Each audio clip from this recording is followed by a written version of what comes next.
A whisper in the dark, a portrait that seems to breathe secrets. Welcome to Marsh Shadow Files. I am your host, Lucian.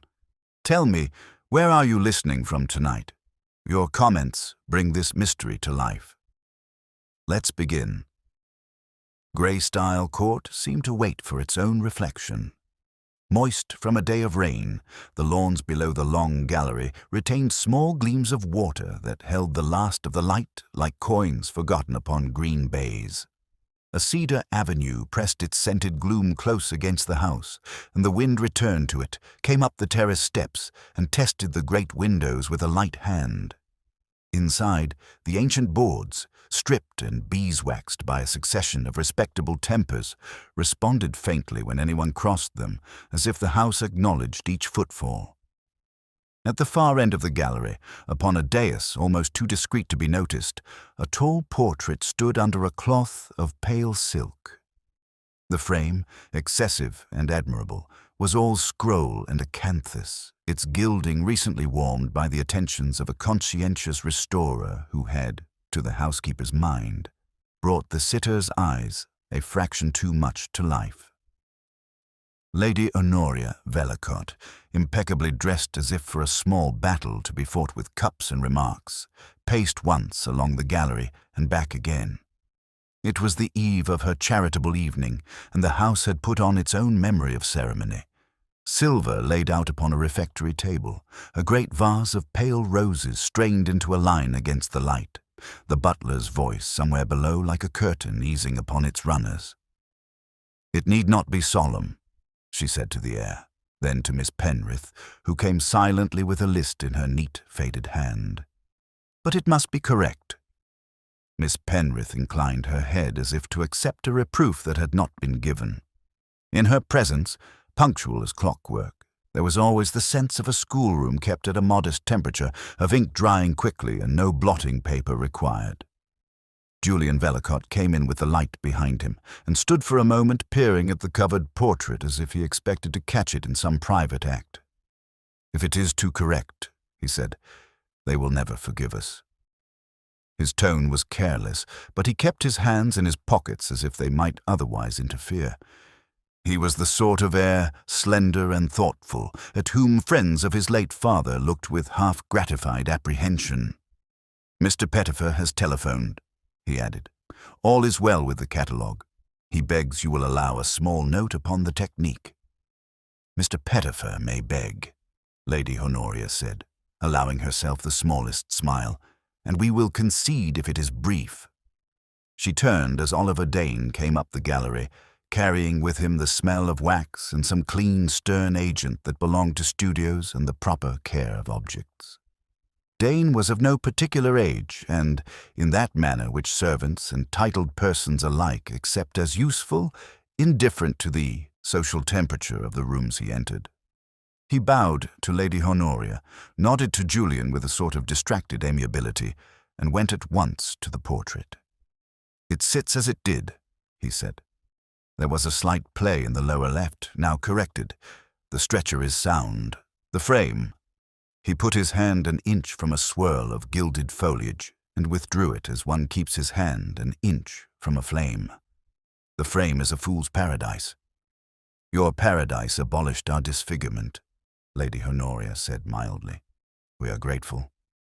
"There is," Dane said, half to himself and half to Mr. Pettifer, who had arrived unobserved and was exchanging a confidential look with the portrait's cloth, a hollow behind the lower bead. He tapped the inner corner lightly, and the sound returned upon itself in a dry, brief echo. Old houses do such things. The joinery is not entirely original. A sort of a speaking bay, if you like. There are odd acoustics in grey style. "Not odd," said the rector, Mr. Selby, bowing over Lady Honoria's hand and beaming the house into orthodoxy. "Legendary. We have always told each other that Isola Velicott, the sitter, my lady, as I need not say, warned those in danger of mischief. It is the sort of legend the virtuous love. It flatters us." "That will be enough, rector," said Mrs. Prowse from nowhere, which is where housekeepers come from when they choose. She set down upon a side table a tray whose china contradicted her view of the world by being charming, and placed upon it a linen cloth which refused to crease. "We have no warning voices. We have drafts, and Mr. Dane strangers, and young ladies not taught to keep their gloves on." The last remark did not, of course, concern Miss Penrith. It was intended for Miss Leda Harford, who had come with Mr. Aubrey Dacre, the stage director, to assist in the tableau and the charitable illusion of Greystyle's accessibility. Miss Harford looked at her hands with a little panic and produced the required gloves at once. Mr. Dacre, who saw in everything a beam of light that might be used if handled moderate to well, came forward and made a courtly inclination to Lady Honoria. "We shall demand very little of your house," he said, in that tone of shareholding courtesy which makes servants uncomfortable. "A suggestion of the Restoration, if you please. A half-turn for the portrait at the flourish. The footmen will stand thus." He arranged them with his fingers, and they, understanding things arranged with fingers, submitted with amusement concealed beneath propriety. "And a dimming of the lamps at this syllable," he added, "so that when the reveal comes, our guests will see not only a picture, but themselves reflected upon it." "We should dislike it to be too clever," Lady Honoria murmured. "Cleverness offends only those who suspect it in themselves," Mr. Dacre returned, and received from Mrs. Prowse a look that would have iced a pie julep. Mr. Cassilis, the cousin who would always be between engagements, arrived late and described his lateness at delicate length, addressing the assembly and yet no one in it. He admired the frame as if it had been his idea, and reassured Miss Harford about nothing in particular. "At last," he said, regarding the covered painting with a connoisseur's glance, "Greystyle will present its best face to the county. A pity the county so seldom reciprocates." There was small business with chairs and lamps, the soft thunder of the butler's measured existence, the comfortable clink of spoons. Mr. Pettifer took up a position where light did not glint upon his spectacles, and spoke, very briefly, of varnish and a certain manner of handling whites which the 18th century had borrowed from Venice. Julian, faced with the image of his house wishing to be other than itself, laughed and then did not. "It will be very fine," he said, which is what heirs say when they cannot make it otherwise. Outside, the wind tested the cedar once more. Inside, it moved the gallery curtains by no more than a thought. As Dacre rehearsed his gentleman and the rector turned a page, as Mrs. Prowse watched Miss Harford be careful and refused to be satisfied, as Lady Honoria, with that small triumphant impassivity of women who have trained themselves to moderate every intake of breath, approached the dais. The silk over the portrait made a sound like a breath drawn through the palm. It was nothing, and it was not quite nothing. Miss Penrith looked to Lady Honoria, who did not look back.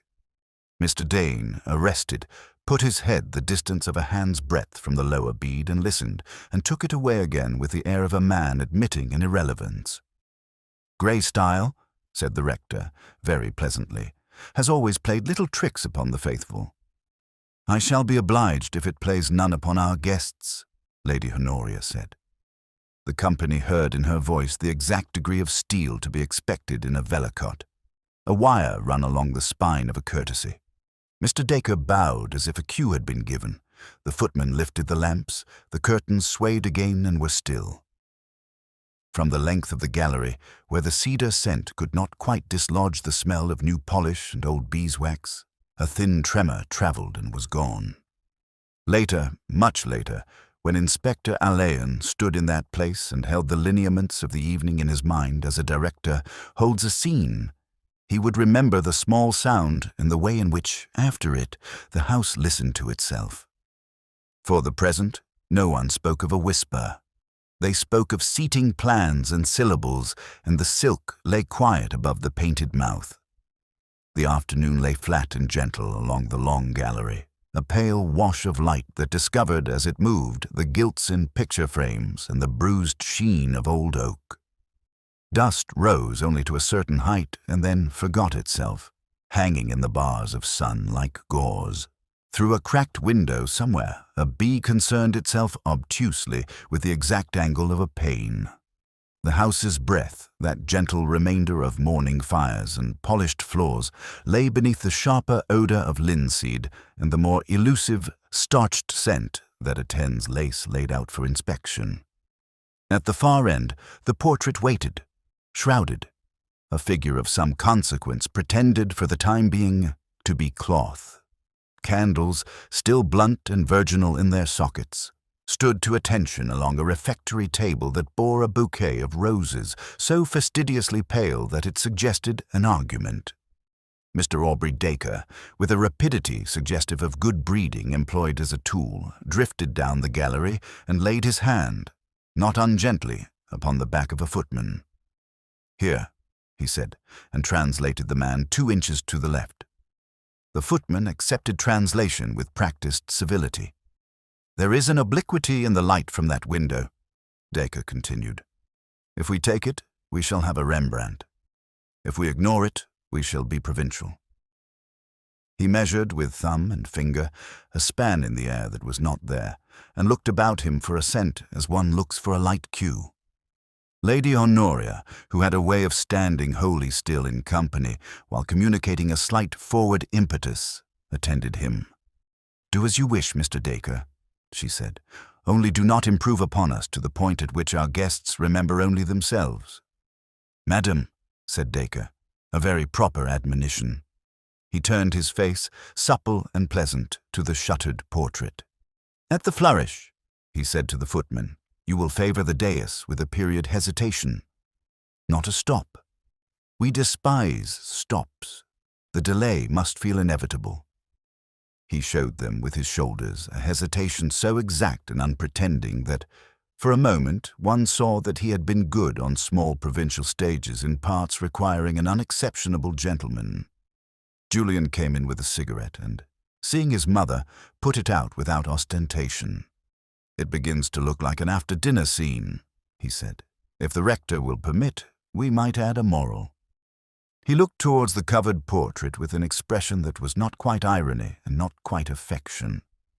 Mr. Pettifer, who had materialized at Julian's elbow in the manner of curators everywhere when a source of light is under discussion, raised a finger. "There is a particular bloom to newly adjusted varnish," he said to the company at large. "It will serve you. The restorer has managed it almost to the point of invisibility, but at a certain angle. Ah, Mr. Dane." Oliver Dane had come noiselessly and was engaged, with the grave absorption of a craftsman near his work, in contemplating the lower left of the gilded frame. He had taken from his pocket a folded linen handkerchief and, with it wrapped about his finger, traced the innermost bead where the carving met the stretcher. His touch, like that of a pianist reading keys by sight, hovered and settled without leaving a mark. "There's a hollow here," he said. "It answers." He half smiled at the word and rapped, very gently, with the second joint of his forefinger. A small sound went away inside the frame and came back, altered. "Well," he added, "many a frame has a little architecture of its own. This one has gone through a century of tinkering and suffered it on the whole better than its owners." Mrs. Prowse came forward as if her name had been mentioned. Her black dress had not one act of frivolity to its making, and yet contrived to be correct. "Owners," she repeated, and smoothed a table edge with her thumb. "We know about owners at Greystyle. We do not know about hollows." "The house knows, Mrs. Prowse," said the rector, stepping into Charity. "An ancestor, you know, made a habit of pleasant whispers. We have an echo that forgives moral insolence. It is very old for us, and we do not mind it." "We mind draughts," Mrs. Prowse returned. "And what they bring." Lady Honoria moved a little without advancing and addressed Dane. "You are not about to tell me I have acquired a padlock for a picture, Mr. Dane." "Nothing so dramatic," he said. "Only that here." And he put his fingertip through the handkerchief upon the bead again. "Someone has taken a tool to the inner edge. A fine tool. There is an aperture scarcely larger than a pin's head." He stepped back and turned his head as if he listened down the length of the gallery. Grey-style throws sound oddly. Those long, straight corridors will carry a whisper farther than good sense. One could stand a floor above and speak into the right corner and make a mischief. "You will not speak of mischief at such a time," Miss Penrith said surprisingly and rather quickly. She had come presently, with her lists, to where they stood. There was colour in her ordinarily equable face. "My lady is tired. She ought—" "My dear Ruth," Lady Honoria said without looking at her, "you are officious. Pray be silent." Miss Penrith was silent. She adjusted, with fingers that were perfectly steady, the little row of chairs along the wall, and after a moment looked with perfect propriety at Mr. Dacre's footmen as they made, at his instruction, their period hesitation. "It will not do to overheat the room," Julian said, almost to himself. He had taken out his cigarette, put it back, and had the air of a man not wishing to be his own footnote. "It will make us sleepy and uncritical." He smiled politely in Mr. Dacre's direction and turned to Mr. Pettifer. "What is the word we are to learn? Craquelure? What an indecent little rattle it has." "Lines," said Pettifer with the benevolent patience of a schoolmaster. "Old paint has its address." "So do old houses," said Dane. There was a small pause, like the pause between a painted figure's intention and its declaration. Then a voice came. It was not uncanny. It was merely displaced. It seemed to be in the air near the covered portrait and to belong to no one there. A syllable, too, perhaps, blurred and fading. The company took it in different ways. Miss Harford, who had been made to listen to cues, started almost imperceptibly and then looked at Mr. Dacre to be told that what she had heard had been intended. Mr. Dacre raised his chin with a retort that would have been elegant had he made it. The rector lowered his eyes as if in church. Mrs. Prowse put one hand flat upon the polished wood of the nearest table and crossed herself with the edge of her thumb. Julian laughed and immediately disliked the sound he had made. "An echo," Mr. Pettifer said, too quickly. "Nothing more." He smiled at the covered canvas as though he spoke to it. "The house and Mr. Dane's hollow conspire to make a child's trick into a family tale." "It will entertain our guests," Lady Honoria declared, and her voice, with its small metal filament, steadied them. "We shall be grateful to the house if it repeats itself only when called upon." "I have not called upon it," said Dacre softly. "We shall not be so fortunate another time." The light altered a fraction and showed the dust like a revealed intention. Miss Penrith moved a chair for no reason at all and stood a little straighter. Lady Honoria looked once at the covered portrait and at no one else, and a minute dryness appeared at the corner of her mouth and was gone. Dane bent again to the frame, intent upon the minuscule discrepancy he had found. He drew out from an inner pocket a tool so delicate it might have trimmed a doll's fingernail and touched the edge of the gilding where the carving met the inner bead. "Newer here," he murmured. "Not mine. Some fine hand. Recent, though not this week. My colleague in London saw the old varnish scraped thin in places on the stretcher. There is a note." He glanced at Mr. Pettifer, who looked attentive and then looked away. When the servants had gone to their supper, when Mr. Dacre had rehearsed his period hesitation into a kind of doctrine, when Julian had taken himself off on the pretext of hunting a lighter, the gallery settled. It did not empty, it composed. Miss Penrith, excused at last, carried her lists with her and set them down in the morning-room.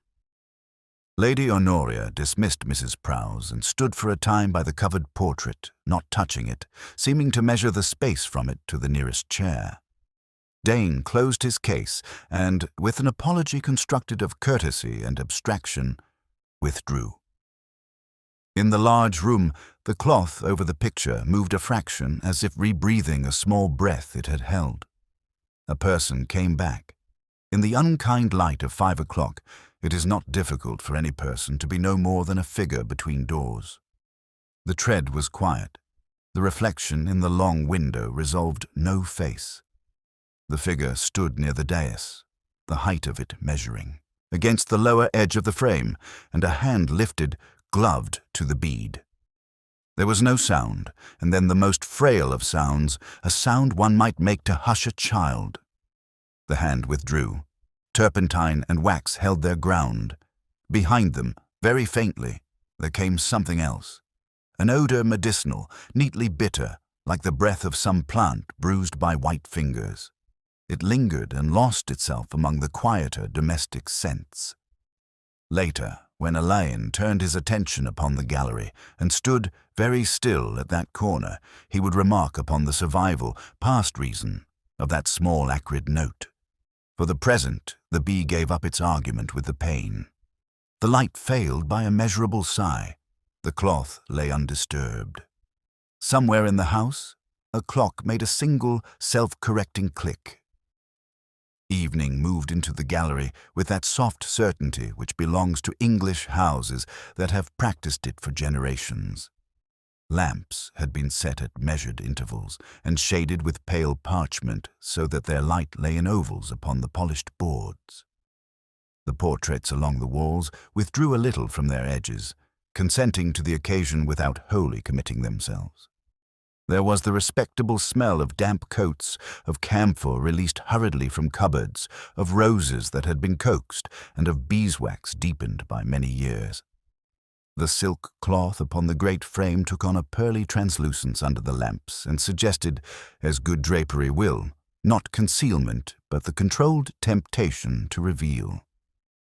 At the far end of the room, a door had been left ajar to accommodate the quiet passage of servants, and a small draught made a modest motion of the curtain. The audience, neighbors of consequence, neighbors without consequence, certain officials, a smattering of the village, arranged itself with the small rituals of deference and concealment that are the salt of county gatherings. Lady Honoria received them with that perfect balance between hospitality and reserve, which says, "This is yours, and it is not yours." Julian stood a fraction behind her, the necessary length of a generation, and made phrases to deft, decorative purposes. Mr. Pettifer found himself affable at the elbow of persons who did not require to know the difference between varnish and glaze. Mr. Selby, with an ecclesiastical mildness that was not pious, steadied a chair for an elderly lady who would not sit. Mr. Cassilis commended the cedar avenue to a man whose boots had brought half an acre of field into the hall. In and among them, lightly as a dancer and with that little air of suffering for art which is irresistible when one needs people to do as one wishes, Mr. Aubrey Dacre adjusted the disposition of space. At the flourish, he murmured to the footman, "You give me a breath. Merely a breath. We shall not be vulgar." The footmen, who had more experience of houses than Mr. Dacre, assented gravely and did not propose anything.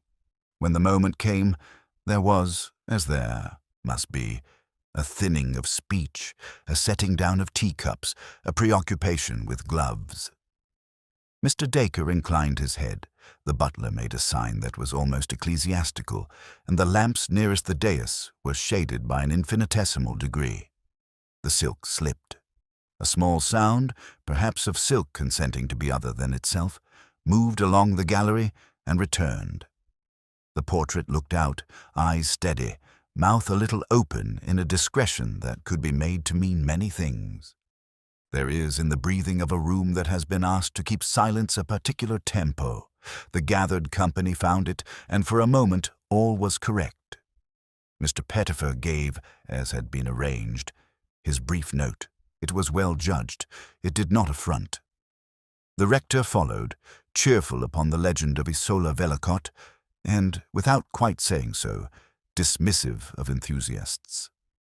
Mr. Dacre then lifted his hand, and the first of the tableau arranged itself with an obedience that had, in its very precision, the seed of parody, pale sleeves and a handsome shoulder, a gentleman's sword at the appropriate angle, a lady's paper fan that knew its own language.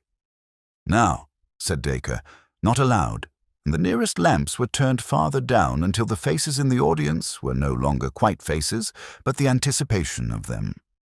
It was then the thing occurred. Out of the dimness by the great frame, as if threaded into the gilding and issuing from the inner edge of it, a whisper came. It was not a word made showerly. It was a word as one says it in a nursery or in a church porch. Small, certain, particular. It did not address the company. If addressed anyone, it addressed one person. A figure in the front stood an inch nearer the dais, as if to hear more clearly, and lifted a hand to steady itself. The hand found naturally, without searching, the lower bead.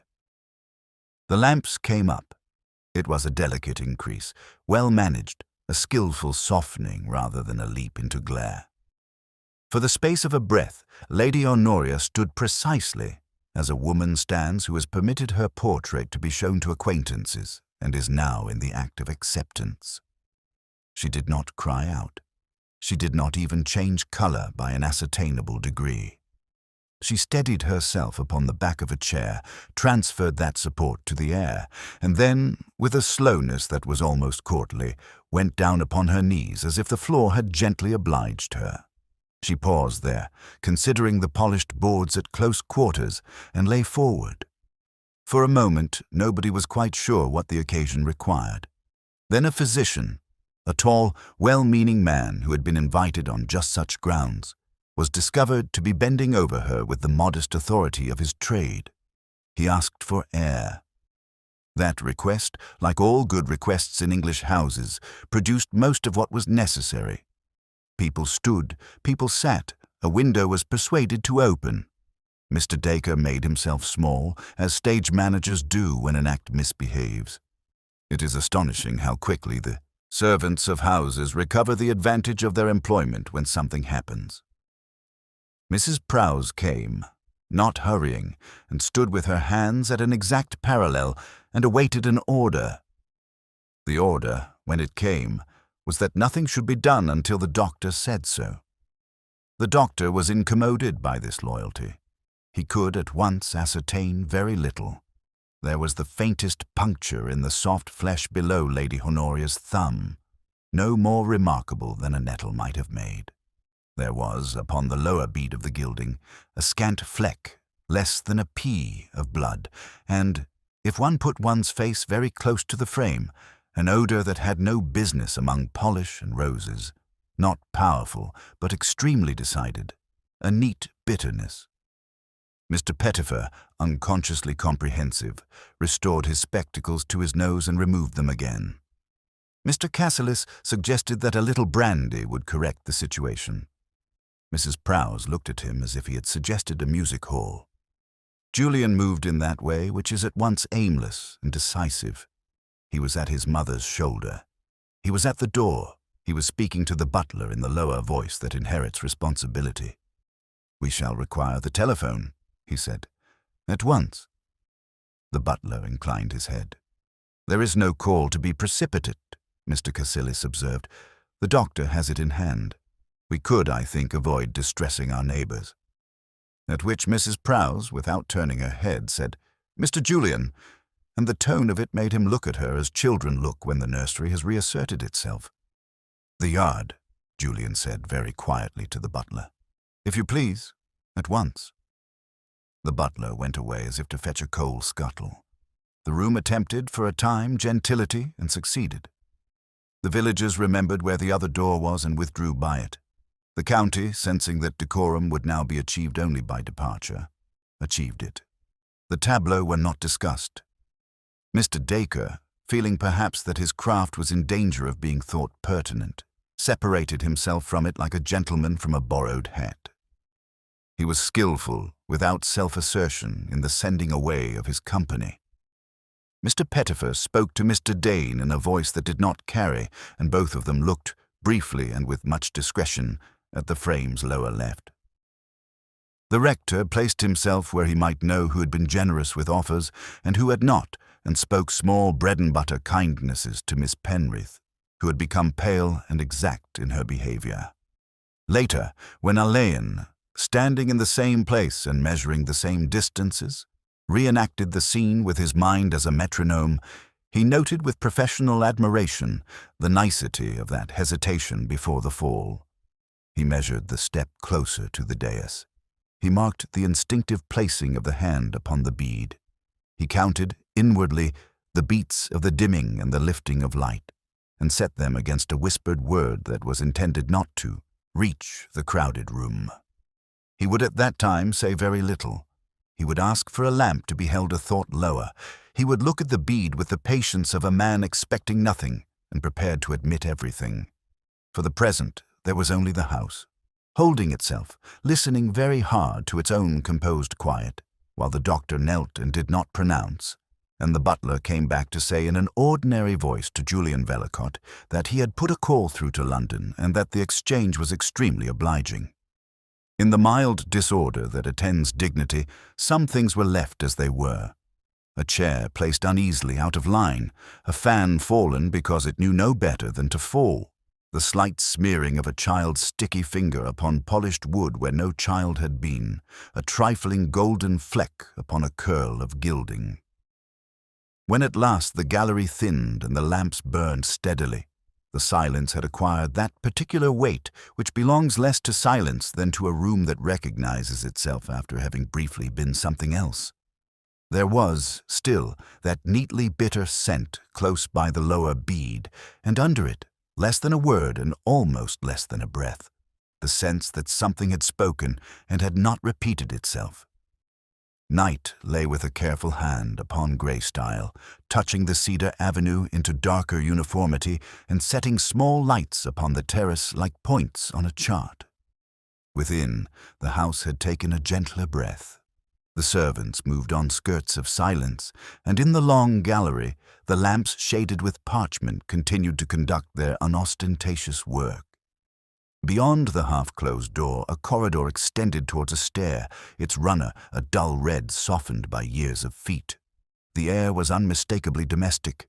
Old beeswax, the tincture of roses now a degree past their ease, and, beneath these, that faint and formal scent of camphor that is the memory of linen. Into this atmosphere came Inspector Alleyn with Fox at his shoulder, the former as if he had been expected, and the latter as if nothing in an English house could astonish him.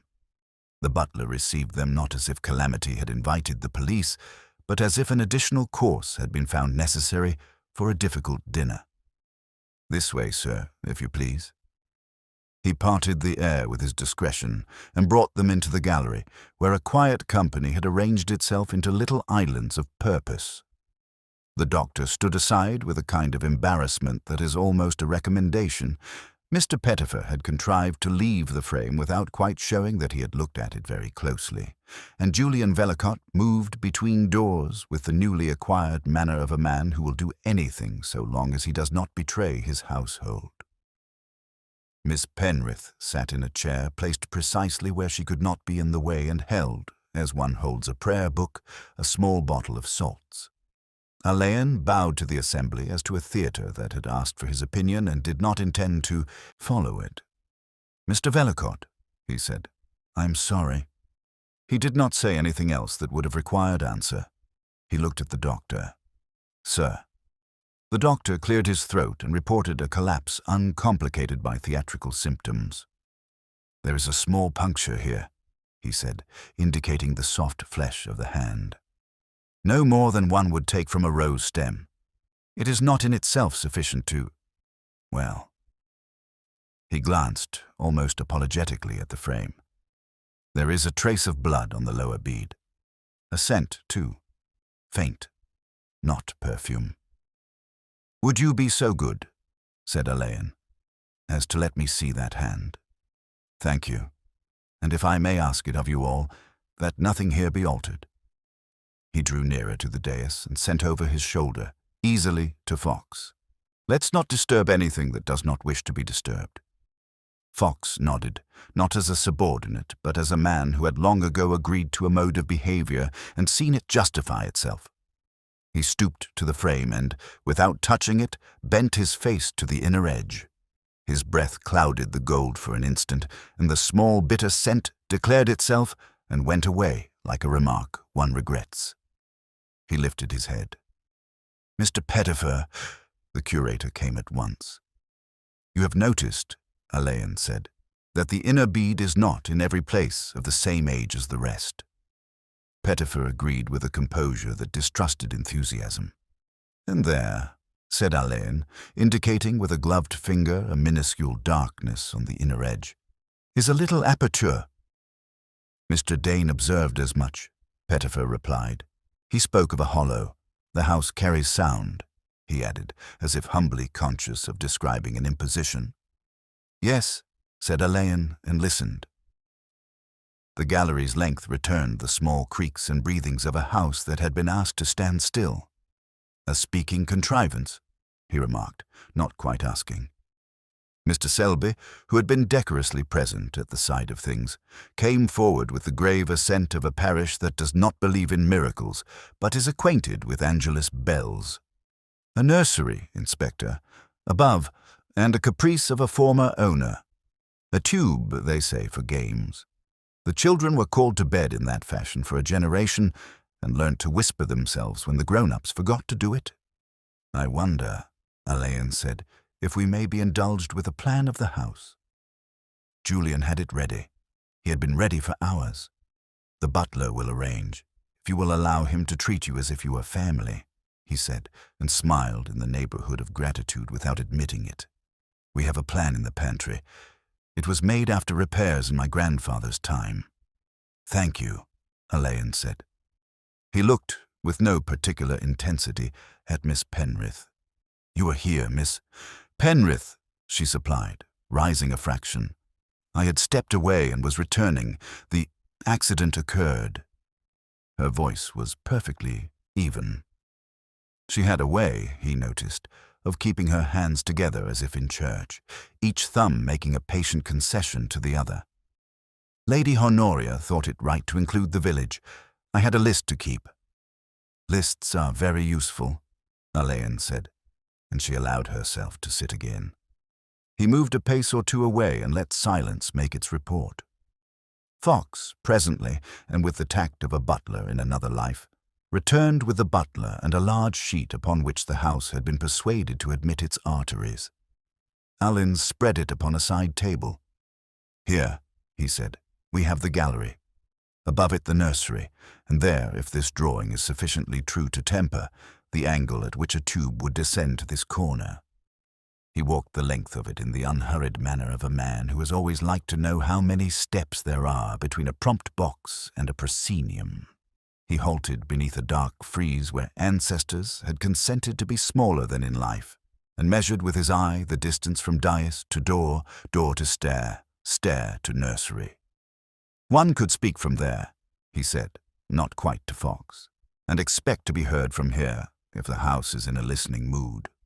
He turned towards the portrait. "One could ask for attention and receive it." Julian moved near him. "Inspector," he said softly, "I hope you will forgive me.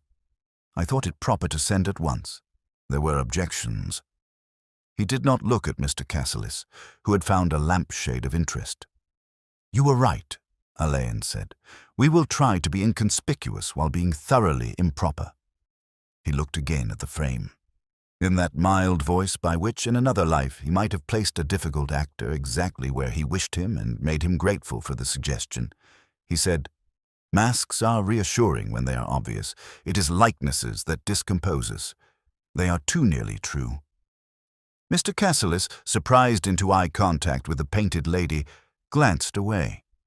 Mr. Dacre, who had reappeared and was very courteously not interfering, shifted his weight as a man does who knows that the truth of a scene often lies in the half-light.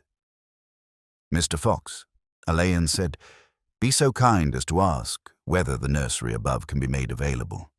I should like to see where one speaks when one wishes not to be seen." Fox withdrew, and the small movement of air his departure made ran along the gallery and up the stair as though glad to be used. Alleyn stood, hands lightly clasped behind him, and considered the small things people had done since they discovered they were in difficulties. A chair was a fraction out of rank. Mrs. Prowse's housekeeping had permitted it to remain so, which was in itself an event. A fallen fan had been placed upon a table and left there rather than properly put away. In the gold, a mote of blood had dried to a beastly prettiness. He turned to Miss Penrith again. "Will Lady Honoria be removed to her room?" "She is," Miss Penrith answered. "Upstairs.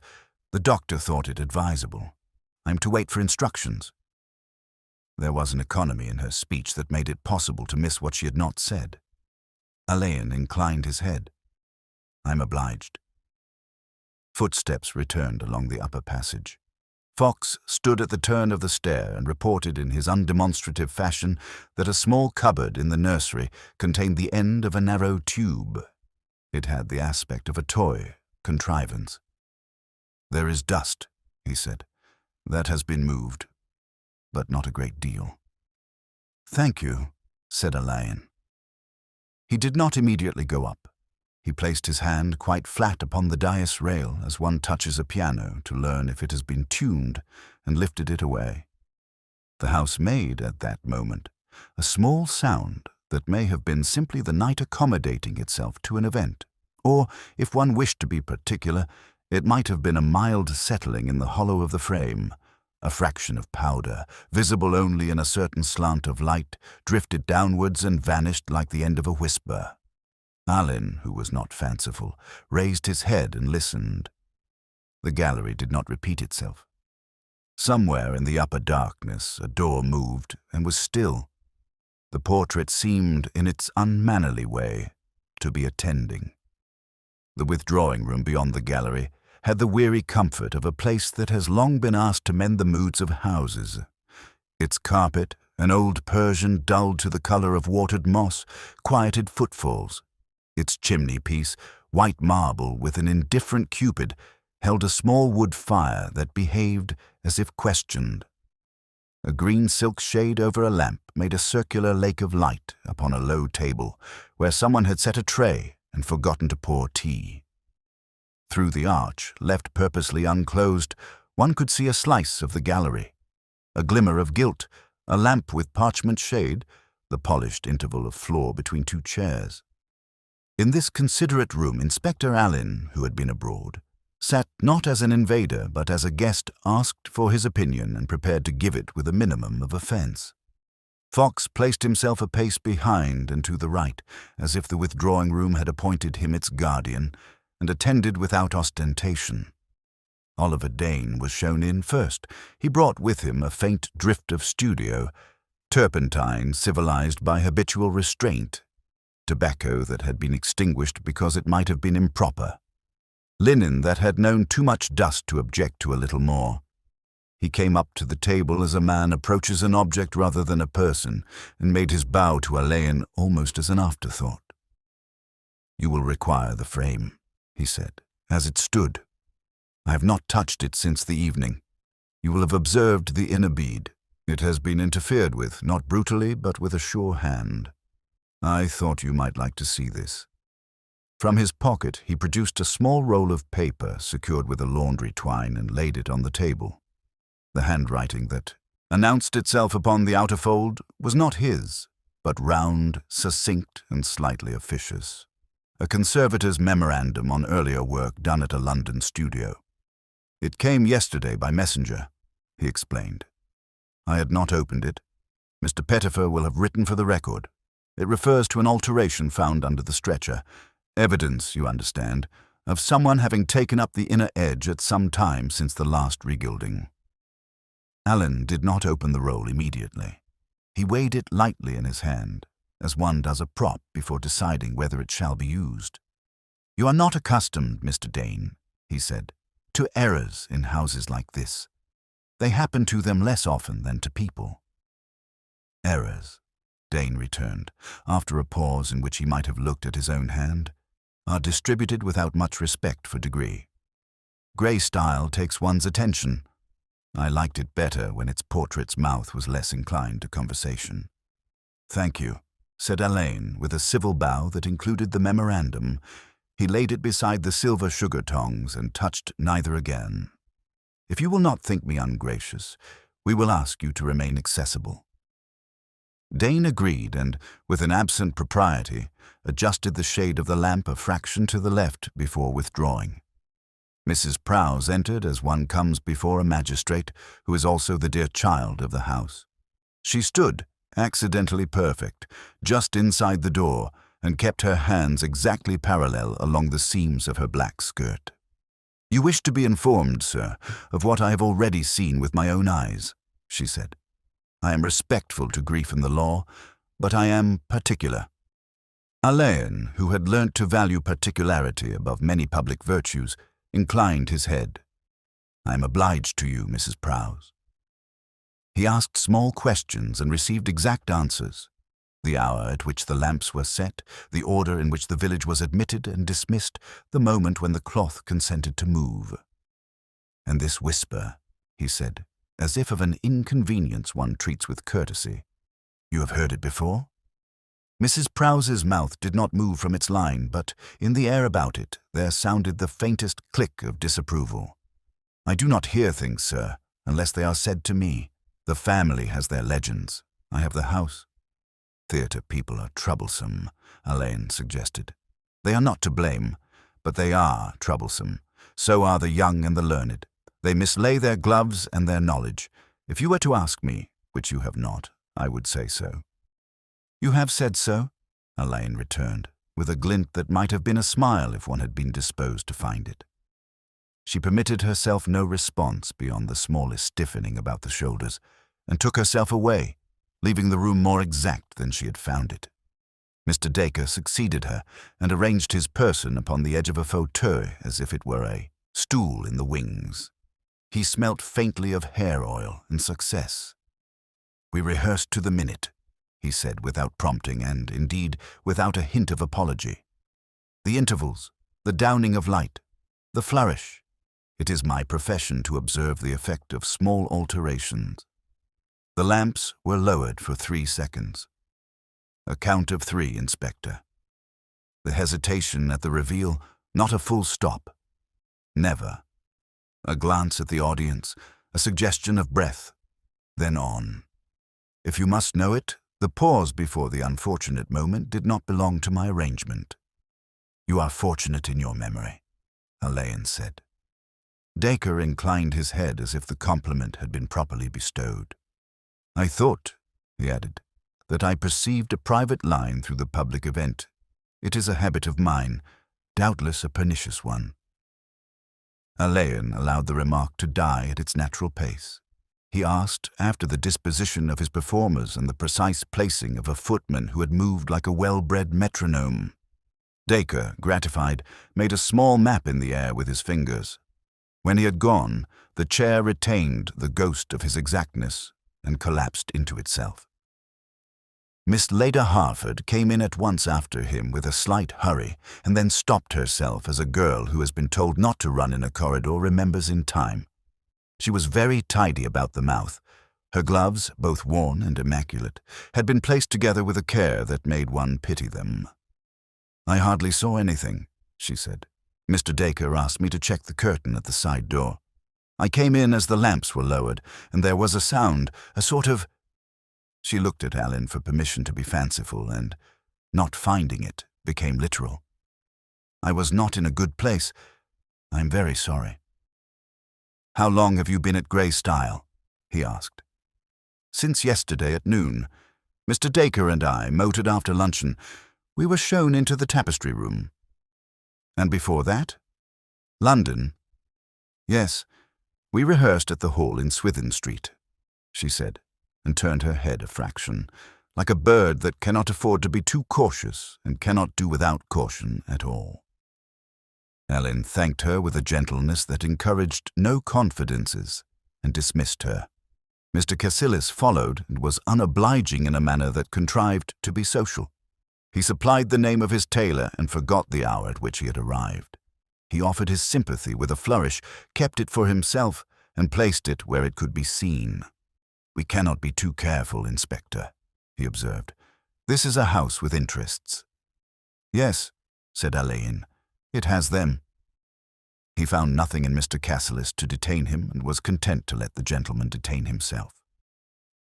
At the last, Mr. Selby stood, hat in hand, by the mantelpiece, and, as parsons do when they are required to be useful among the police, told a small story without presuming to make a moral.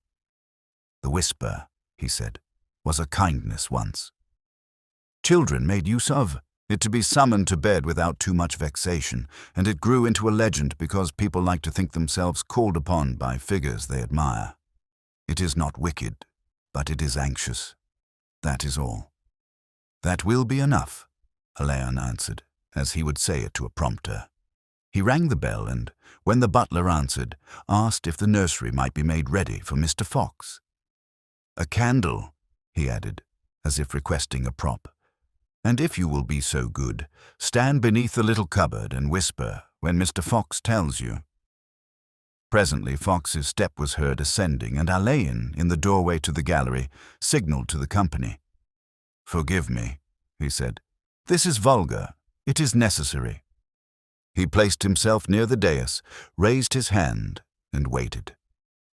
The house, obedient, reduced its breathing.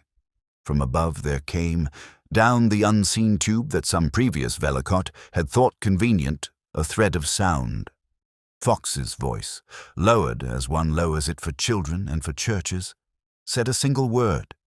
It was very ordinary, and, for that reason, it did what it intended. "Confess," said the voice, and laid itself against the gilding like something that had been planned into it. In the withdrawing room the rector looked at the carpet. Miss Harford turned her gloves over and back again. Mr. Cassilis's face arranged itself in a pattern for use elsewhere. Alleyn, who had watched faces in worse rooms than this and under severer lights, made no gesture. "Again," he said. The word returned, rose and fell, pointed itself not at the room but at the place where a hand would naturally rest for steadiness. "Thank you," Alleyn called upward. "That will serve." He let the silence return. It retook the house with more confidence than before, and laid itself upon the lamps and the long polish of the floor. "Who knew," he asked, in no one's particular direction, "of this domestic convenience?" The butler, from the threshold with his discreet face properly impassive, answered for them all. "Those, sir, who have stayed long enough at Greystyle to be bored by it." The remark, courteous and almost comic, fell upon the room with a small, mortifying weight. Then, from somewhere above, where Fox had certainly ceased to whisper, there trembled upon the air one last uninvited residue, no more than a thread, as if the house itself had remembered its line. It was not clear whether it had said anything. It was entirely clear that the room had heard it. Alleyn looked once at the covered tea-tray, once at the thin roll of paper lying by the sugar tongs, and did not touch either. Morning after the disturbance brought a pallid regularity to the gallery, as if the house had composed itself for a lesson and expected to pass it. The light from the long windows was a schoolroom light without drama. It showed without comment the gilt, the wax, the slight dulling upon a section of floor where many feet had paused. The portrait, smothered, again in its silk, waited like a part not yet spoken. Smells had settled into their proper places, beeswax in the boards, roses in retreat, and, barely, that neat bitterness near the lower bead, turned faint as an apology. At a measured distance a trestle had been set with a baize-covered box, coils of soft cord, a linen cloth so white it reproved the eyes. Fox stood near it, his calm dignity making an inventory of things with the quiet awareness of a stagehand whose business is to know where everything lies and how it should be returned. Alleyn, gloved and civilly steady in his manner, stood at the shoulder of two footmen who had the air of men trusted with the moving of something that had slept in the house longer than their grandfathers. "No haste," he said. "A fraction here. Lift the right lower corner when Mr. Dane tells you." Oliver Dane, with his attention kept upon the frame, indicated by a little nod the places that were safe to touch and those that were not. The silk was lifted, not inelegantly. The portrait, stripped to its full arrogance, came gently forward.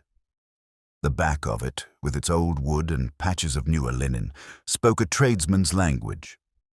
Along the inner edge, in that tender zone where gilding meets structure, there was, as Dane had told him, the evidence of another hand's fine interference. A little row of delicate screw heads shone with a freshness that had no place upon a veteran. "Here," Dane said, his voice lowered, not out of superstition but professional respect. "The bead has been planned at this point, a channel taken very narrowly towards the corner.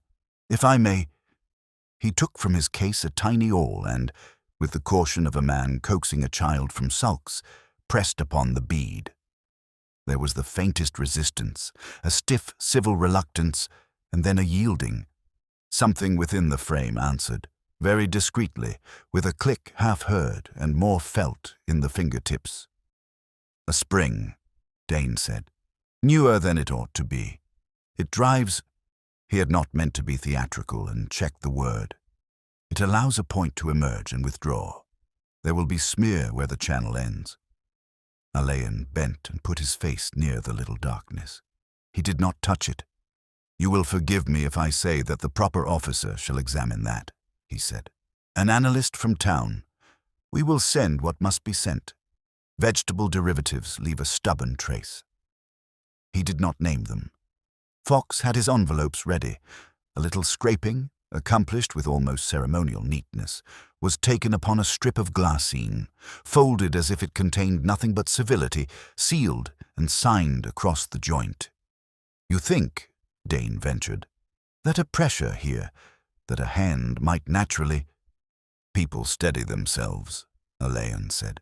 "They do it when they have just stood up, when they are about to speak, when they have been made to listen to themselves." He addressed the footmen. "We'll set it back. Now. Precisely so. Thank you." They eased the portrait into place, and the house appeared to take another breath. Fox placed the glassine envelope, and its twins from the bead and from the painted linen, into the baize box. It clicked shut with that mild severity that is a comfort when one is being inexcusably practical. "You'll want to see this, sir," Fox said. On the edge of Dane's open kit, where a neat array of tools lay in their accustomed places, like a miniature orchestra, a small coil of wire sat, clipped clean at both ends. It was a trifle, no thicker than a watch spring. Fox set it upon the table on a sheet of paper and watched it with the dispassion he accorded a new character upon a stage. Dane looked down at the coil as one looks at an object one has mislaid and finds with annoyance rather than relief. "That is mine," he said evenly. "Springs are not strangers to frames, Mr. Alleyn. Attentional correction, no, not this. That is modern. I keep such things. I have not used it here. You will have to suppose me mad to carry in my pocket the very instrument." He half smiled and left the sentence to compose itself. "I suppose you are conscientious artisan," Alleyn said.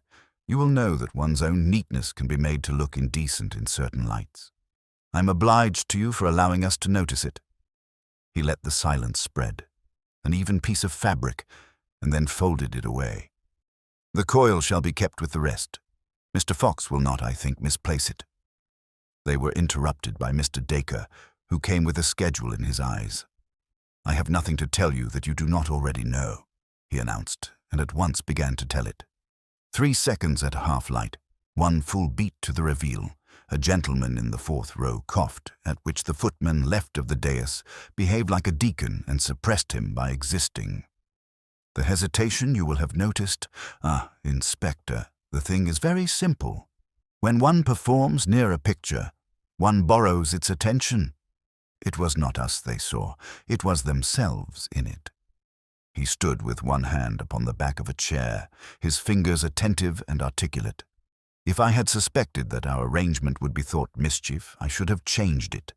I shall not plead it. The business of the cues, if you require it, is here." He tapped his temple delicately. "I confess to a mania for such things." Alleyn thanked him and asked small exact questions: where the footman had stood, whether a lamp had flared, what time the house set the second supper for the villagers. Dacre answered with the modest pride of a man reporting upon the harness of his horse. When he had done, Alleyn's mouth primmed in an expression not quite annoyance and not quite appreciation. "Your precision," he said, "is an admirable liar. It tells so much truth that one loses appetite for the rest." Dacre looked for a moment as a man looks when the curtain has dropped at an unexpected place, made the correct bow, and withdrew. The young actress hovered on the threshold. Miss Harford had dressed herself with particular severity for the morning, as if her clothes might speak for her with fewer mistakes. Her gloves again were present, and had been aligned with zeal. Alleyn asked her where she had stood at the moment of the whisper. She told him quickly. "I thought," she added with an air of laboring under a small weight, "I heard someone cry very softly. Not from the gallery, from the little door by the passage. It may have been a hinge. Mr. Dacre says I'm inclined to hear hinges." Alleyn inclined his head. "Hinges make themselves useful. You were billeted where?" "The tapestry room," she said. "Miss Penrith came to see that we had blankets. The housekeeper, Mrs. Prowse, told me not to use the blue jug as the water has a taste." She coloured, free of fuss. "It is nothing. I'm sorry." "Do not be," Alleyn said, and let her go. It was Mrs. Prowse, however, who furnished the morning's most inconvenient practicality. She approached, not contrite and not triumphant, and reported that in the small hours, disapproving of irregular traffic and anticipating the convenience of the police, she had dusted the skirting from the library to the gallery with French chalk. "Housemaids," she observed, "do not like chalk. It instructs them. But I've had it by me for years, for the purpose of collars." She led them, Alleyn, Fox, Julian, who had been told and came because he must, to the library door.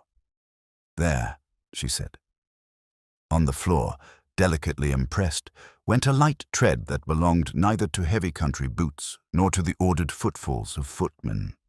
It passed along the chalked skirting, turned with a fastidious avoidance of the carpet's pattern, and went purposefully to the gallery. At the threshold, the marks paused, a narrow hesitation, then they made a sober progress to the dais and back again.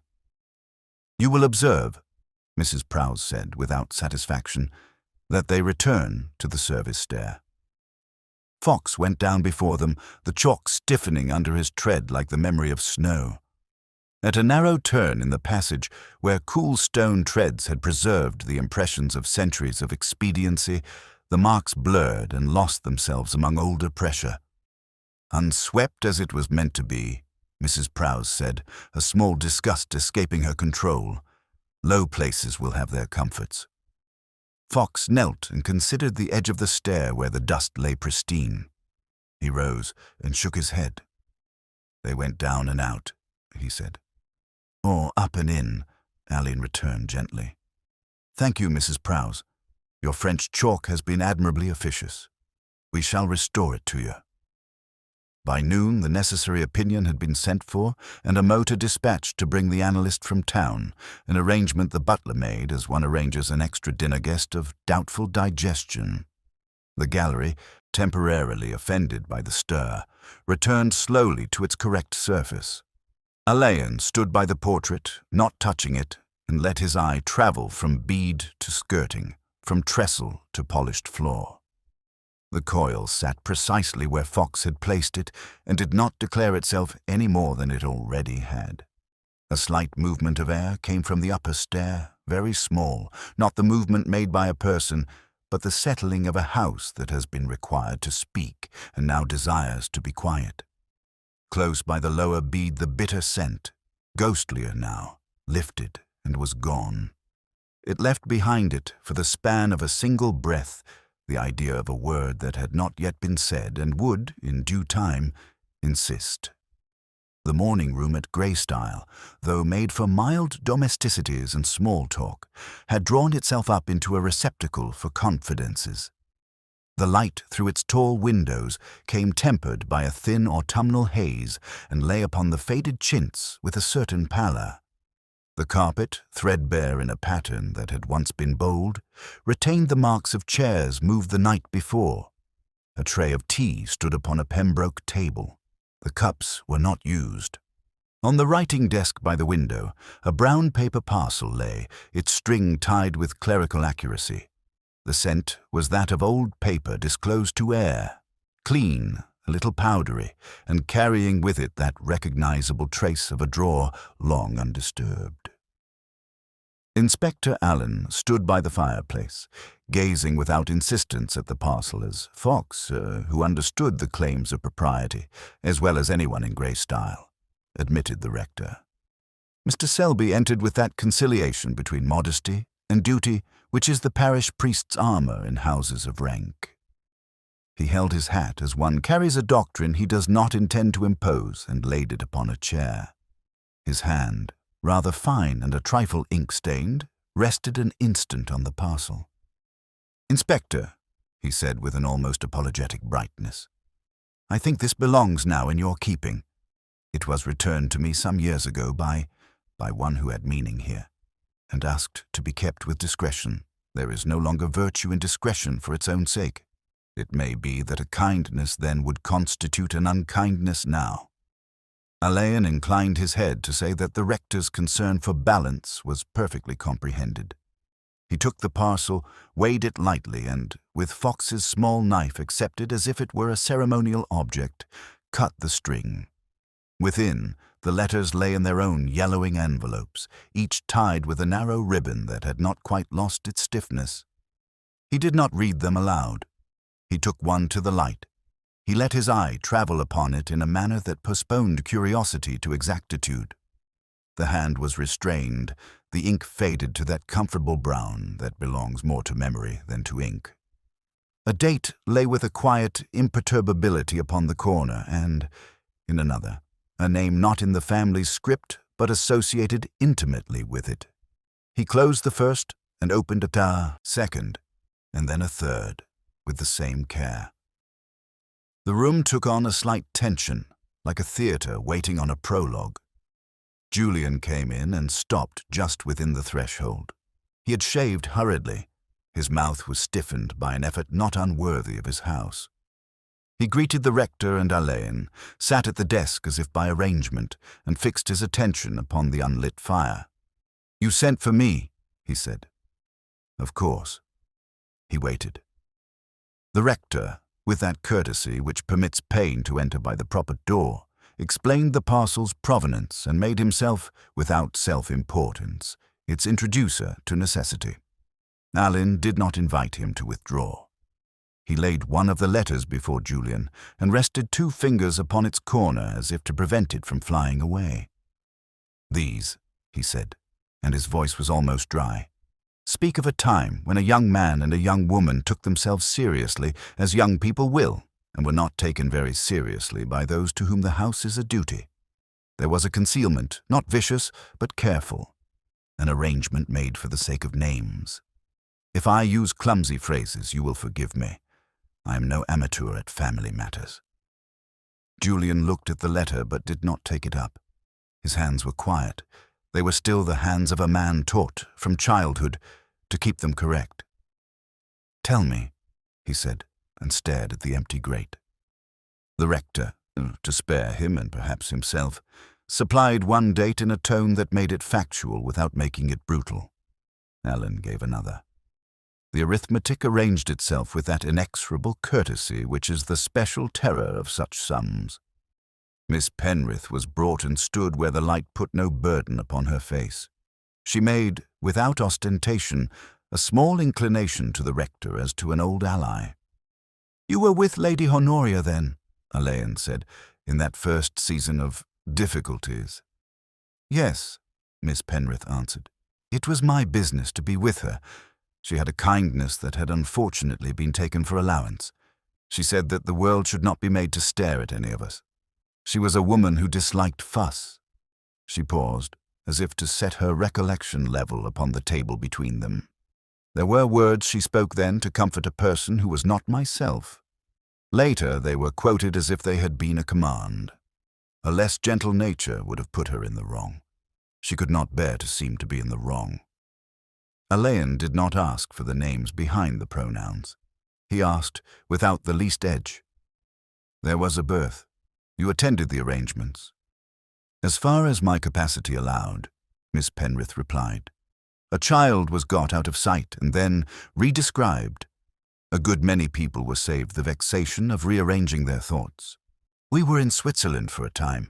One does not make a fuss in Switzerland. Later there were papers. They are not here." She looked at the parcel without bitterness. They were returned with these letters, years afterwards, with a note saying it was all gone by and ought to be forgotten. "In houses of this kind," the rector observed mildly, "the paper decorates as well as the records. One is tempted to hang it where it cannot be read." Julian's head made a small movement, neither assent nor disagreement. He said, with a dryness that owed nothing to obstinacy, "It seems we are to be told that my name and my house may not stand together correctly." "It seems," Alleyn returned, "that a prudence then has become an anxiety now. These letters place two dates too nearly together. A small matter if the world were one's friend. It is never wholly so." Oliver Dane was announced with apologetic irons in his voice.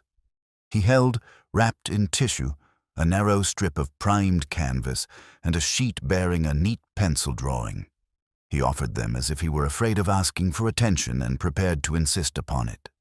"While cleaning the portrait at the studio," he said, "and the neutral light in the room suited him, we discovered a panel wedged into the stretcher, not original to the painting but introduced after an old relining. The thing was a miniature, not of great quality, upon a small plaque. It had been concealed there with a touching and rather silly confidence. I made this sketch knowing that I would remove the piece temporarily during restoration and return it. There was an inscription, initials that match the name on your letters and a date that matches your difficulty. Yesterday, when I went to make an inventory for Mr. Pettifer's files, the actual miniature was not in the place where I had set it aside in my case. I had meant to inform you at once and am only now able to speak. I regret the carelessness. It does not ordinarily belong to me." The drawing, held at the correct angle, suggested a gentle face with an air of being looked at in secret. The little scrawl beneath, reduced to pencil's economy, was still legible. The initials were addressed with tenderness to a Christian name that appeared nowhere upon Greystyle's walls and would not have done them credit if it had. Alleyn looked from the sheet to Dane. "Who knew of this discovery?" "Mr. Pettifer, the journeyman at my studio, a very young craftsman. I mentioned it last evening to Miss Penrith when she came to ask after the schedule for unveiling. Miss Penrith said, immediately and without defensive formality, 'Mr. Dane, forgive me. You did not mention it to me. I wish you had. I wish someone had mentioned something to me 25 years ago.' It was not reproach. It was the statement of a woman who had learned the economy of her speech and kept to it." Dane bowed to the rebuke with humility and kept his person still.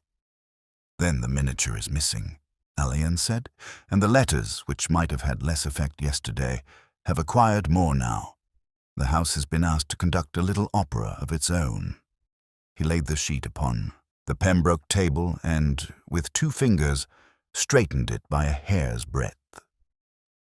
He asked of the rector when the letters had been returned. He asked Miss Penrith, who had been in Lady Honoria's confidence to the extent of knowing the exact dates. He asked Julian whether anyone had ever suggested to him, however obliquely, that his position in the house might not be unassailable.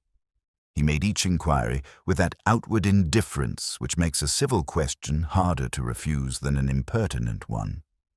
"They said a word," Miss Penrith remarked, surprising them with the calm admission. "Yesterday evening before the fall, I was by the side door to the gallery. I heard a word I think was meant to be a private one. 'Not yours,' it said. I supposed I had misheard. One mishears a great deal when one is trying to behave." The rector made a small sound, very much like assent and very much like pain. "I too," he said. "A childish whisper. The house will play with our seriousness." Julian's hand, flat upon the desk, did not move. Alleyn looked towards the window where the light lay a little thinner. "Words in such places," he said, "return upon themselves. They do this more neatly when we have prepared ourselves with our own apprehensions. But someone, last evening, spoke into a device for the pleasure of making language into occasion. And someone, at some time not very distant, placed a little mechanism in the frame, and another someone removed, very recently, the miniature that would corroborate a kindness and expose a deception."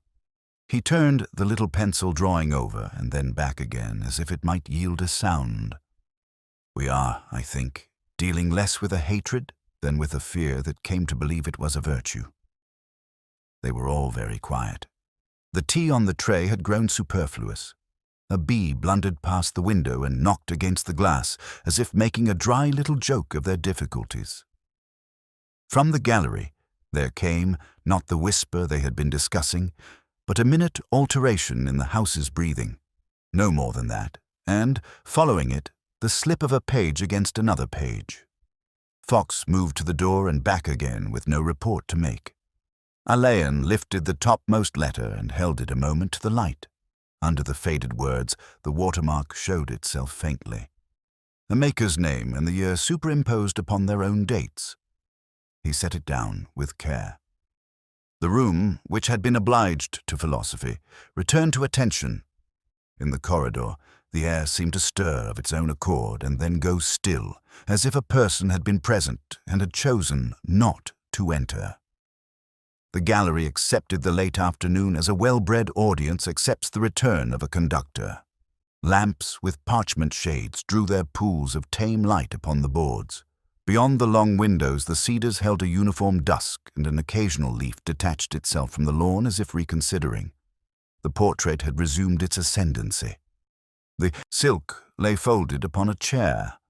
There was a mild readiness in the air, the readiness of a room accustomed to small ceremonies. Footmen, already instructed, had withdrawn to the long end. A pair of chairs stood a fraction out of rank, where someone had not thought to correct them. The odor of beeswax, of linen that has seen a lavender press, and that fainter bitterness near the lower bead persisted, unargumentative and exact. Inspector Alleyn asked the company to be good enough to take again the places they had occupied on the previous evening. He did this with an easy courtesy that made obedience feel like good manners. Mr. Dacre stationed his people as if this were a dress call and not an indignity. The rector took a place by the second pillar, hands folded in a manner that pleased him. Mr. Pettifer glanced about with the cautious benevolence of a man who has spent his life preserving other people's possessions. Mr. Cassilis affected a casualness he did not feel and made it more deliberate. Miss Harford placed herself half in shadow, where she could both see and not be observed. Miss Penrith stood by the side door, having the air of one who has been told that duty will be done without conversation. Julian, at a little distance, held himself as younger men do when they must stand in for something older. "Forgive me," said Alleyn, as if he had been invited to apologize for a noise he was about to make. "Mr. Fox will oblige us by going up to the nursery. We shall rehearse a domestic expedient." Fox, with a candle in a shielded sconce and the butler for company, withdrew by the stair in the corridor. The small draught that accompanied their departure went along the cornice and turned upon itself at the dais. Alleyn stood near the frame, his hands lightly behind his back. "We will begin," he said, and lifted his head a half-inch as though offering the house its cue. The lamps nearest the portrait was shaded by a notch. A soft diminution travelled along the gallery, not darkness so much as a recollection. Almost at once, a thread of sound came down from above, insinuating itself rather than arriving, and laid itself indeed upon the gilding where a hand would naturally rest. "Confess," it said very gently, and the word did what it intends to do in good houses. It reminded people of themselves. There was a slight movement among the company, the almost imperceptible drawing in of a breath. The lamps resumed their degree. Again, Alleyn murmured, and when he judged that his rules had become comprehensible, he altered them. "Mr. Fox," he called, Try, if you please, the little name. What came then was not theatrical. It was small, private, and for an instant, startlingly domestic. "Honey," said the voice above, spoken on the breath rather than made, the syllables carried with that easy kindliness someone had used often and in better times. In the room there was a minute, involuntary answer that did not take the form of speech. It was not in one place. It showed itself at 3 points. The side door, the second pillar, the chair at which Mr. Cassilis stood just not leaning. The side door's latch made the least click. The rector's hands pressed more closely together. Her face turned fractionally and was instantly corrected. Julian did not move. Alleyn's expression did not alter. "Thank you," he said, and the gratitude, addressed to Fox and the house alike, allowed the tension to stand where it had placed itself. He asked for the lamps to be lowered as before, for the footman to step with his remembered hesitation. He himself moved nearer the frame. "If you will attend," he said, so mildly that even Mr. Dacre found it easy to do so, "I think we can make plain the manner of last night's mischief." He laid his gloved palm lightly upon the lower bead. A person, addressed in such a way as to suggest a private word, leans a half-inch nearer. One steadies oneself. The hand comes to this point. The pressure is not large. It is enough. A little spring, modern as Mr. Dane has shown us, answers with its neatness. A very small point, invisible from the front, presents and withdraws.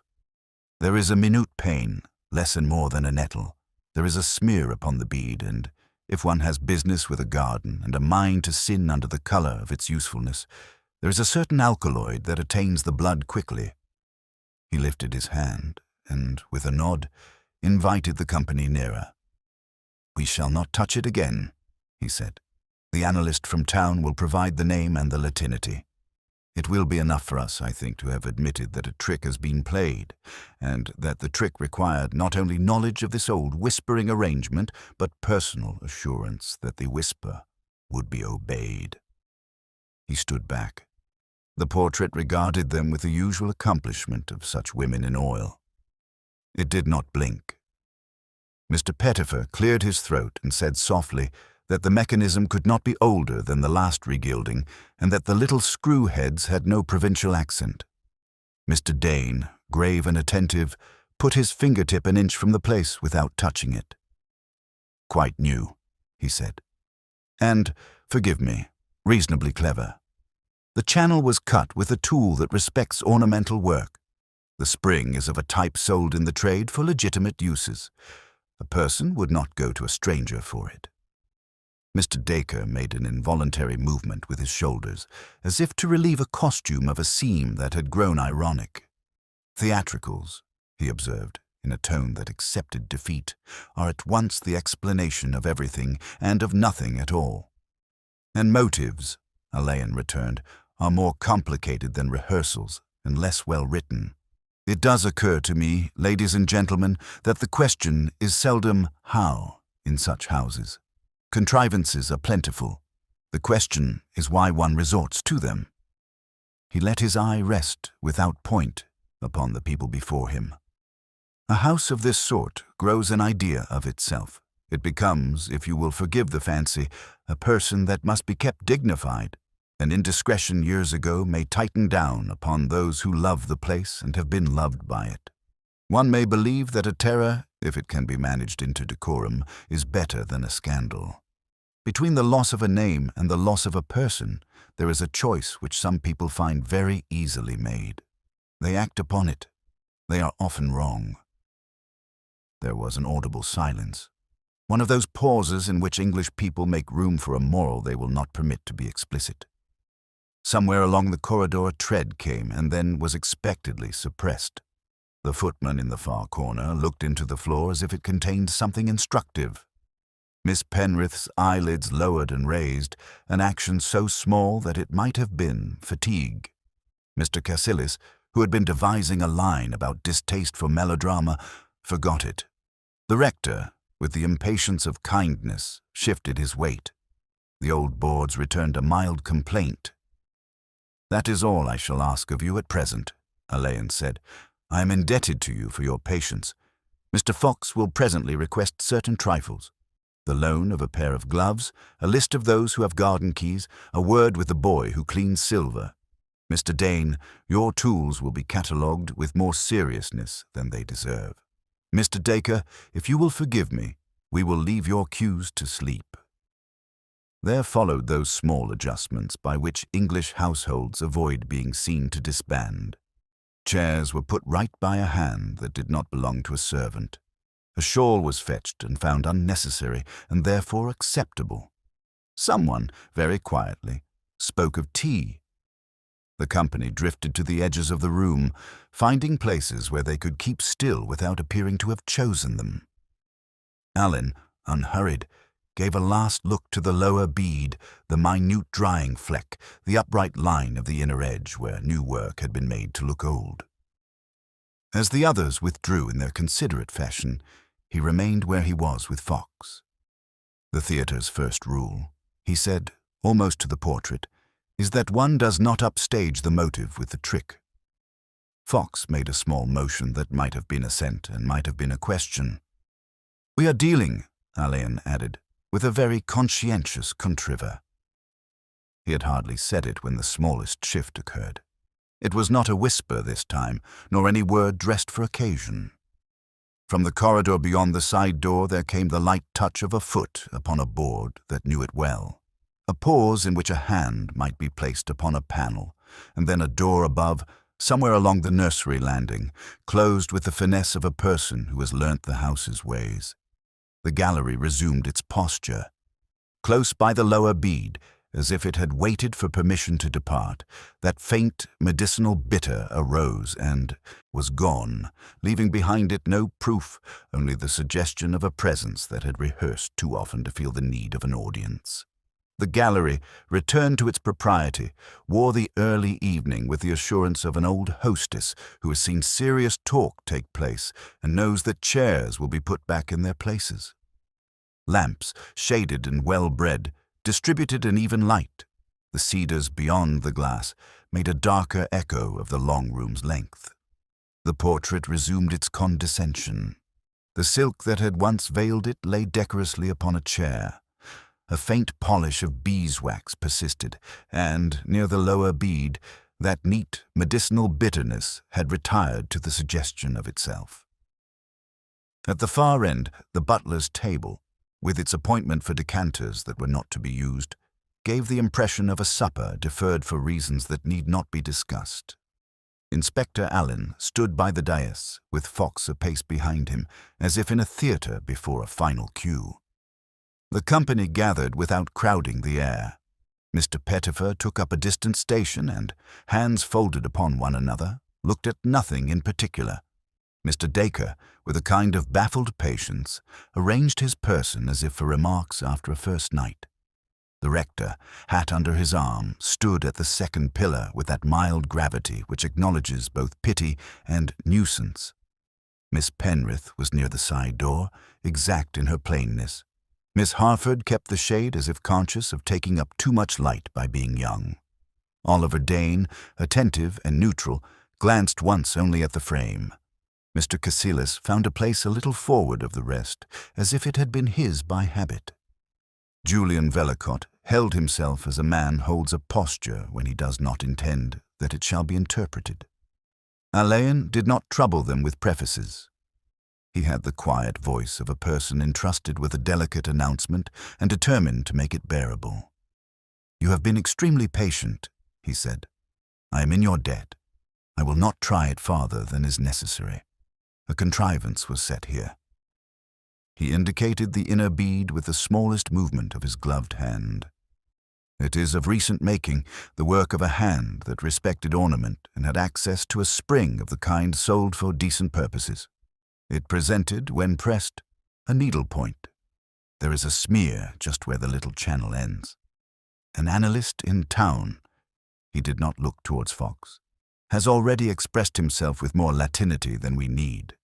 It will content us to say that gardens sometimes harbor more than herbs for the kitchen." He let the silence draw its line. There is a nursery above. A tube descends to this place. A person willing that a word shall have an effect can make use of that tube. We have learnt that 2 or 3 of us heard last evening words not intended for the company. A very small private address. A childhood name. It drew the hearer here. The hand, seeking steadiness, came naturally upon this lower bead, pressed, and was answered. So. He did not repeat the pressure. That is the trick. We do not, in houses like this, lack tricks when we are minded to have them. What we lack is permission. Why should anyone take this risk? A thing was feared, not disgrace for its own miserable sake. Something more respectable and more dangerous. The house has prided itself upon looking like what it believes itself to be. Years ago, a young woman made for herself a tenderness that did not suit the ledger. Kindness contrived an arrangement to keep people from staring. Letters were returned, papers returned with them, time persuaded to take a further step. A little miniature existed, concealed in the stretcher of this picture with the trustfulness of lovers. It contradicted a useful story. It was discovered by Mr. Dane in the course of his work. It should have been a mercy. It became an instrument. He turned slightly, as if to draw the portrait into a bearing witness it would not condescend to give. Someone removed that miniature.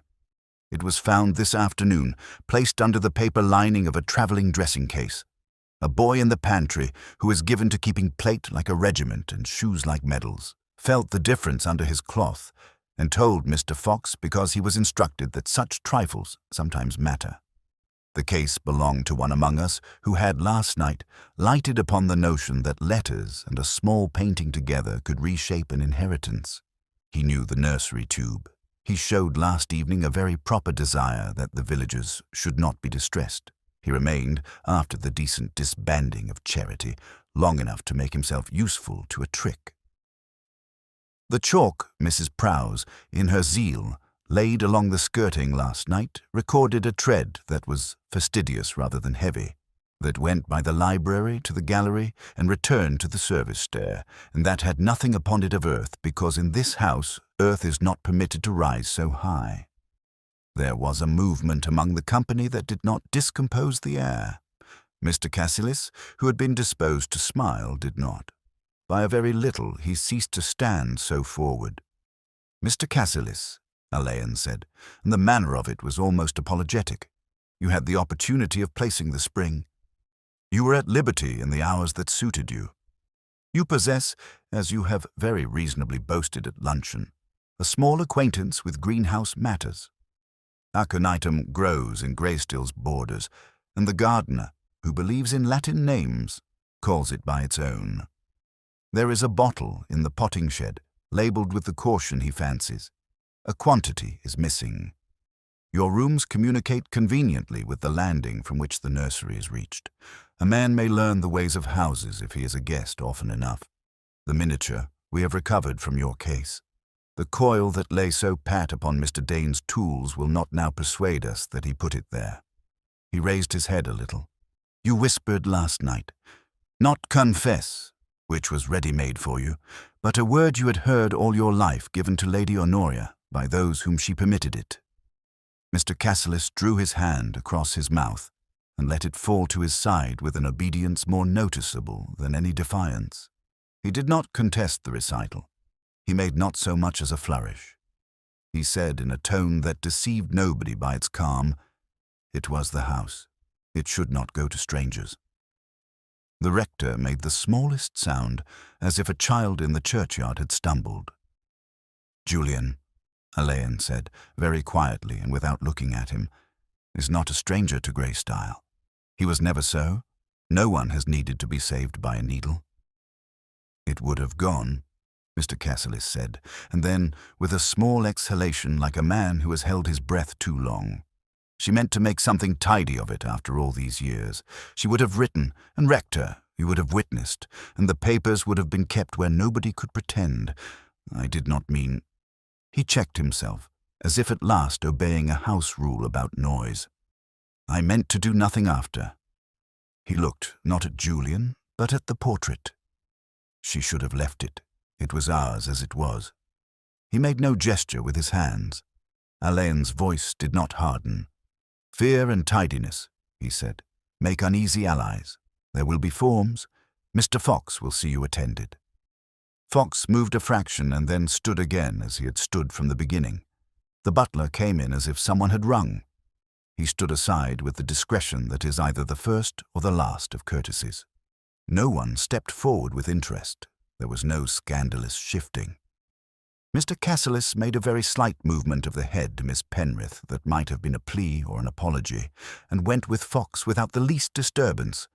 There was, for a time, the peculiar stillness that follows exhalation. The company reassembled itself as a house does after a draught. People found things to set straight, a chair a finger's breadth out of line, a shawl that had never needed fetching. Mr. Pettifer, after a courteous pause, applied his attention again to the picture's periphery and was careful not to touch it. Mr. Dacre's shoulders relaxed in a way that acknowledged disaster without dramatizing it. The rector went to Julian and stayed, saying nothing that anyone heard. Miss Harford, with a care that had begun to be her manner, put away her gloves. Alleyn stood a moment longer before the portrait, considering without impatience the narrow channel, the little screw heads, the spot where a fleck of blood had dried to a prettiness. "We shall ask," he said, half to Fox's remembered presence, "that the house be opened to let the air go through." He did not address it to anyone. He went once more to the center of the room and lifted his eyes. The painted woman, in her fixed discretion, might, in a certain light, have softened at the mouth. The long room, attended by its lamps, held itself as if at last allowed to be simply a room. Somewhere far off, a door closed in a manner almost ceremonious. The faint bitter at the bead, which had lingered like a word under the breath, was no longer there to be noticed. Go there to be noticed. Go there to be noticed. Go there to be noticed. Go there to be noticed. Go there to be noticed. Go there to be noticed. Go there to be noticed. Go there to be noticed. Go there to be noticed.